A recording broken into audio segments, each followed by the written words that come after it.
இன்னைக்கு அண்ணன் கொண்டு வந்திருக்க படம் என்னன்னா ட்வின் சிஸ்டர்ஸ், இரட்டை கிழவிகள்ல இரட்டை குமரிகள். ஸோ இந்த இரட்டை குமரிகள்ல ஒரு குமரி வந்து நல்லா நாவல் எழுதுற ஒரு நாவலிஸ்ட். ஸோ நல்ல நாவல் எழுதுவாங்க அண்ட் அதை பப்ளிஷும் பண்ணியிருக்காங்க ஃபர்ஸ்ட் நாவலாக ஒன்று. அதுக்கப்புறம் வந்துட்டு செகண்ட் நாவலும் எழுதிட்டு இருக்காங்க. ஸோ இதுக்கு நடுவில் செகண்டாக ஒரு சிஸ்டர் இருக்காங்க. அவங்க கொஞ்சம் மென்டலி டிஸ்டர்ப்டு. ஸோ இந்த ரெண்டாவதாக இருக்கிற தங்கச்சிக்கு வந்துட்டு மென்டலி டிஸ்டர்ப்டு பர்சனாலிட்டி இருக்குன்றதுனால அவங்கள கொண்டு போய் ஒரு ஹாஸ்பிட்டலில் சேர்த்துருக்காங்க. அந்த ஹாஸ்பிட்டல்லேருந்து கொஞ்ச நாள் கழிச்சு அந்த பெரிய பொண்ணு, அதாவது அக்கா வந்து கூப்பிட்டுட்டு வராங்க. ஸோ இந்த மாதிரி நான் உன்னை கொஞ்ச நாள் பார்த்துக்கிறேன் அப்படின்னு சொல்லிட்டு. ஸோ அதுக்கப்புறம் வந்ததுக்கப்புறம் அவங்களுடைய பழையச, அதாவது சின்ன வயசில் வாழ்ந்த வீட்டுக்கு போகிறாங்க. அந்த வீட்டுக்கு போன உடனே என்ன ஆகுதுன்னா, அங்கே ஒரு ரூம் இருக்குது. சின்ன வயசுலேருந்தே அந்த ரூமை யாருமே திறக்கிறது இல்லை, அக்கா தங்கச்சி ரெண்டு பேருமே. ஸோ ஒரு பாயிண்ட்ல வந்து அது திறக்கிற நிலைமை வருது. அங்கே என்ன இருக்கணும்னு தெரிஞ்சுக்கணுன்ற ஒரு ஆர்வமும் கிரியேட் ஆகுது.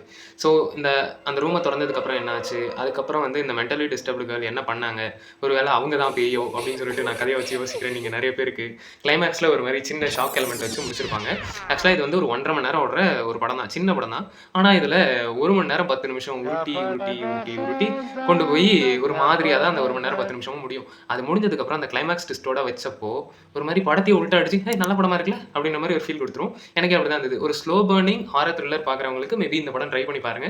உங்களுக்கும் ஒர்க் ஆகலாம், இல்லை ஒர்க் ஆகாம கூட போகலாம். ஸோ அதனால தான் படம் பேர் வந்து டூ சிஸ்டர்ஸ் தான்.